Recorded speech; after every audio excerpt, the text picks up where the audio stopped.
Hey there, welcome back to Move with Joe. Today I wanted to talk to you about pronation, bunions, and flat foot. So all these things have to do with how we organize through our foot. And it's not just happening at the foot itself, but also how we're stacking ourselves through our whole body onto the foot. So I'll give you a couple little tips in terms of how you begin to organize and think about stepping through your foot so that you're coming away from the ground versus collapsing into the ground. So here's a model of the foot, and we have our tibia, fibula. We have the medial arch. Here is the lateral arch and the transverse arch going across the metatarsals. Now, for a lot of people, they deal with a problem called pronation where the medial arch collapses. People will say that they have flat feet, and that's when this medial arch just kind of disappears. And another resulting problem from that is oftentimes people develop bunions on the big toe, first metatarsal, where you start to develop this bony prominence, and then in most cases the big toe abducts into the other toes, and you kind of end up with this big knobby protuberance that can oftentimes become painful later on. So all this stems from how we find support going from the ground back up through ourselves. And in most cases, people tend to be internally rotated and collapsed into their arch. And so you can see when I rotate the tib and fibula that it actually creates a little bit of compression here. And so one of the things that we can start playing with is just creating a little bit of lift coming up and through this medial arch. And so if we begin to find a little external rotation and lift, you'll notice that there's actually a bit of a lift of this medial arch coming away as I rotate the tibia and fibula. So that's what we're going to be playing with in today's little movement awareness piece. So go ahead and come on up to standing. And in standing, I just want you to get a sense of where your weight is distributed in your feet. So first you can begin to sense whether or not you feel more weight in towards the ball of your feet, or if you feel more weight back towards your heels. And it may be different one foot to the other.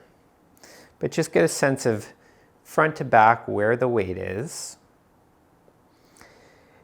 And then you can also notice side to side. Does one foot support you more than the other? Or in other words, does one foot press more into the floor? So oftentimes people will be sheared a little bit more over to one leg versus the other. And then notice in the balls of your feet, do you feel more weight towards the big toe? Do you feel the weight pretty evenly distributed, or do you feel more weight towards the lateral arch of the foot, towards the pinky? And you can notice the same thing in terms of the heels and the back. Do you have a sense of more weight going to the inside of the heel, or more weight on the outside of the heel?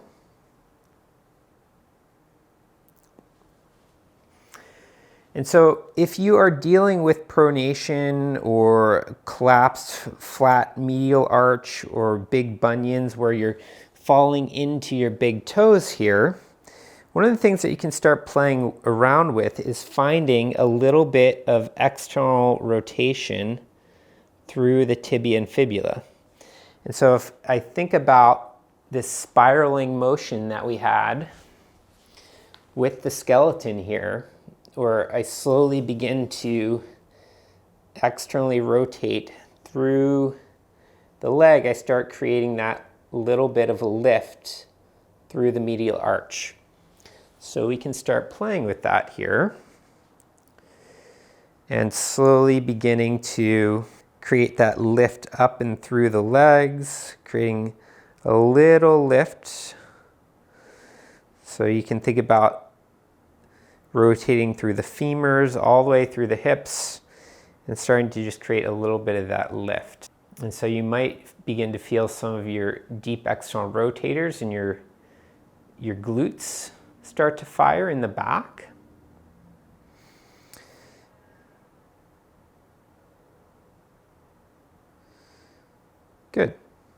All right.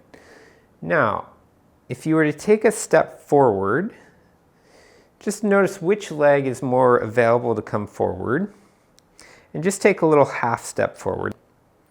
As you come forward, you're going to weight shift from the back foot, and you're going to bring your weight up and over your front hip, but you're going to track it so the majority of the weight comes a little bit more lateral through the fourth toe. And then you're going to come back. And I'll just have you do that a number of times.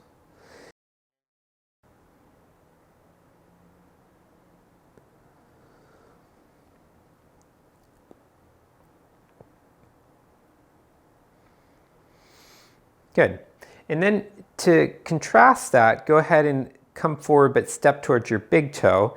And you might notice that there's kind of this shearing quality of the hip rolling out to the side.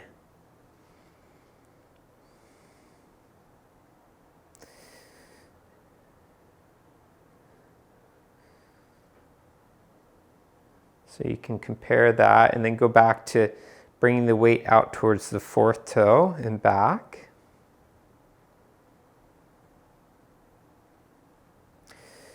And if you think from a skeletal perspective of support, when you come up through the fourth toe, your torso and pelvis are starting to rotate so that you stack your center of mass over top of the leg that you're coming to stand on.